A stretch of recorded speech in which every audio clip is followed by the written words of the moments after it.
ദൈവത്തിൻ്റെ അതിപരിശുദ്ധമായിരിക്കുന്ന നാമത്തിന് മഹത്വമുണ്ടാകുവാൻ ഇടയാകട്ടെ. അനുഗ്രഹിക്കപ്പെട്ട നല്ല സമയത്തിനായി കർത്താവിനെ സ്തുതിക്കുന്നു, വാഴ്ത്തുന്നു.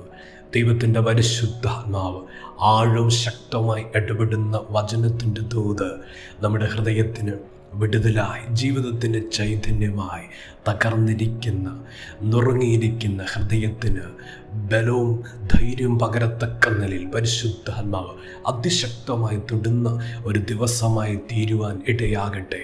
വചനം കേൾക്കുന്ന ദൈവമക്കൾക്കായി കർത്താവിനെ സ്തുതിക്കുകയും ദൈവത്തെ മഹത്വപ്പെടുത്തുകയും ചെയ്യുന്നു. യേശു ക്രിസ്തുവിൻ്റെ നിസ്തുല്യമായ നാമത്തിൽ സ്നേഹവന്ദനത്തെ അറിയിക്കുന്നു.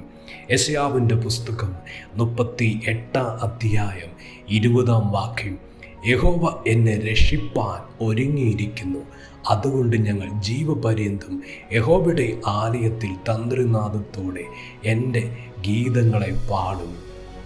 ഇന്ന് ഹൃദയതലങ്ങളിലേക്ക് പരിശുദ്ധാത്മാവ് ആഴമായി ഇടപെടുന്ന ദൂത്, യഹോവ എന്നെ രക്ഷിപ്പാൻ ഒരുങ്ങിയിരിക്കുന്നു.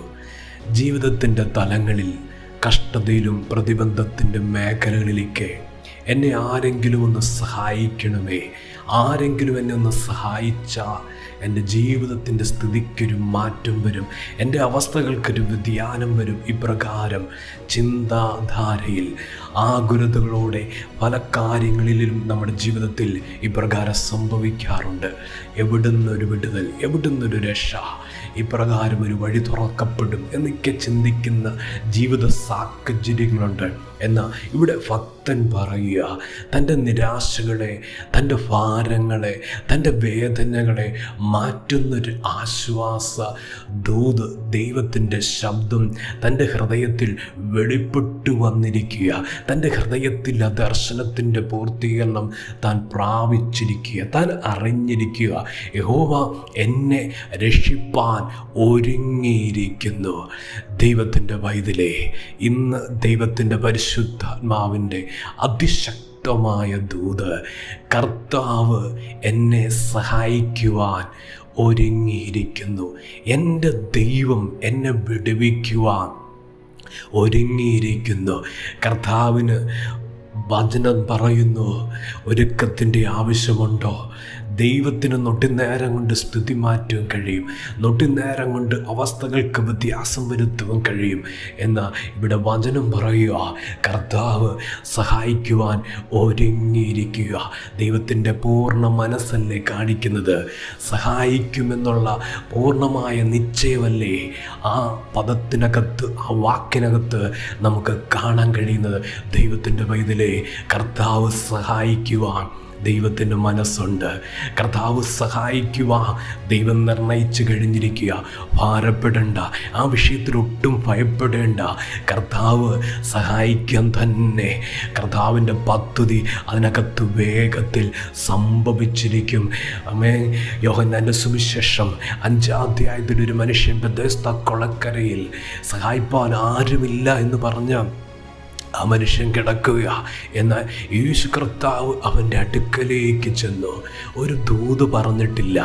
ഇവിടെ നമുക്ക് കാണാൻ കഴിയുന്നത് ആ വ്യക്തിക്ക്, ഭക്തന് വെളിപ്പെട്ട് കിട്ടിയിരിക്കുക, ദൈവം എന്നെ സഹായിപ്പാൻ ഒരുങ്ങിയിരിക്കുന്നു. എന്നാൽ ഇതൊന്നും ദർശനമായ വെളിപ്പാടായിട്ടൊന്നും കിട്ടാത്തൊരു മനുഷ്യൻ ബെഥസ്ദയിൽ കിടക്കുക. അവൻ്റെ അരികിലേക്ക് യേശു കർത്താവ് വന്നു. യേശു അവൻ്റെ അടുക്കൽ വന്നവനെ സഹായിക്കുക. ദൈവത്തിൻ്റെ വൈതലേ, അതിൽ കർത്താവിൻ്റെ നിർണയമല്ലേ? അത് ദൈവത്തിൻ്റെ നിശ്ചയമല്ലേ? നൊടി നേരം കൊണ്ട് കർത്താവിൻ്റെ കണ്ണിലൊന്ന് കണ്ടതുകൊണ്ട് ദൈവം സഹായിച്ചതാണോ? അല്ലല്ലോ. ലോകസ്ഥാപനത്തിനു മുമ്പേ കർത്താവിൻ്റെ ഹൃദയത്തിനകത്തെ പദ്ധതിയല്ലേ അത്? ഇതുപോലെ ദൈവത്തിൻ്റെ പൈതലേ, ഇന്ന് കരയുന്ന വിഷയത്തിന്മേൽ, ഇന്ന് ഭാരപ്പെടുന്ന വിഷയത്തിന്മേൽ, ഇന്ന് ആകുലപ്പെടുന്ന വിഷയത്തിന്മേൽ ദൈവം സഹായിക്കുവാൻ ഒരുങ്ങിയിരിക്കുക. ദൈവത്തിന് പൂർണ്ണ മനസ്സുണ്ട്. ദൈവത്തിൻ്റെ ഹൃദയത്തിനകത്ത് പൂർണ്ണ നിശ്ചയമുണ്ട്. ദൈവം സഹായിക്കും. ദൈവം വിടുവിക്കും, ദൈവം മാനിക്കും. ആ തലത്തിൽ ദൈവത്തിൻ്റെ പ്രവൃത്തി ഇതാ വെളിപ്പെട്ട് വരാൻ പോകുന്നു. ഇന്ന് വചനം ആഴത്തിൽ വിശ്വസിക്കട്ടെ. പരിശുദ്ധാത്മാവിൻ്റെ ദൂത് ഏറ്റെടുക്കട്ടെ. എന്നെ സഹായിക്കുക, എന്നെ രക്ഷിപ്പാ, എന്നെ വിടുവിപ്പാ, എൻ്റെ ദൈവം ഒരുങ്ങിയിരിക്കുന്നു. അതുകൊണ്ട് ഞാൻ നിരാശപ്പെടത്തില്ല, ഞാൻ ഭാരപ്പെടുത്തില്ല. എൻ്റെ ഹൃദയം ഉറച്ചിരിക്കും, എൻ്റെ ഹൃദയം വിശ്വാസത്തോടെ ഇരിക്കും. ആ മേഖലയിൽ ഇന്ന് പകൽക്കാലം ഉണർവ് സംഭവിക്കട്ടെ. കർത്താവ് തൊടും, ദൈവം സഹായിക്കും, ദൈവം അനുഗ്രഹിക്കും. നിത്യനായിരിക്കും ഞങ്ങളുടെ ദൈവമേ, സ്വർഗീയ പിതാവേ, ഇന്ന് കേൾപ്പിച്ച ദൂതിനായി സ്തോത്രം, ആലോചനയ്ക്കായി സ്തോത്രം. ജനത്തെ സഹായിക്കണം, അവരുടെ അവസ്ഥയെ സാഹചര്യങ്ങളുമേൽ കർത്താവേ ദൈവത്തിൻ്റെ ദൂത് ഹൃദയത്തിൻ്റെ തലങ്ങളിൽ പരിശുദ്ധാത്മ പകർന്ന വചനം വിടുതലായി തീരട്ടെ. ഈ വചനം കേൾക്കുന്ന ദൈവമക്കൾ അനുഗ്രഹിക്കപ്പെടട്ടെ. ഇപ്പോൾ തന്നെ പരിശുദ്ധാത്മാവ് തൊടട്ടെ, രോഗമേഖല കർത്താവ് ഒന്ന് തൊടട്ടെ, ദൈവശക്തി വ്യാപരിക്കട്ടെ, ദൈവിക വിടുതൽ ഇപ്പോൾ സംഭവിക്കട്ടെ. നസ്രായനായ യേശുവിൻ്റെ നാമത്തിൽ കർത്താവിൻ്റെ കരം, ആണിപ്പഴുതുള്ള കരം ജീവിതങ്ങളെ തൊട്ട് ആശ്വാസം പകരുവാൻ, വിടുതൽ കൽപ്പിക്കുവാൻ പ്രാർത്ഥിക്കുന്ന കർത്താവേ, വചനം കേൾക്കുന്ന ദൈവമക്കൾ അനുഗ്രഹിക്കപ്പെടണം.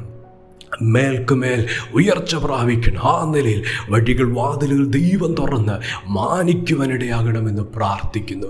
പ്രാർത്ഥന കേട്ടതിന് നന്ദി. യേശുവിൻ്റെ നാമത്തിൽ തന്നെ ആമേൻ.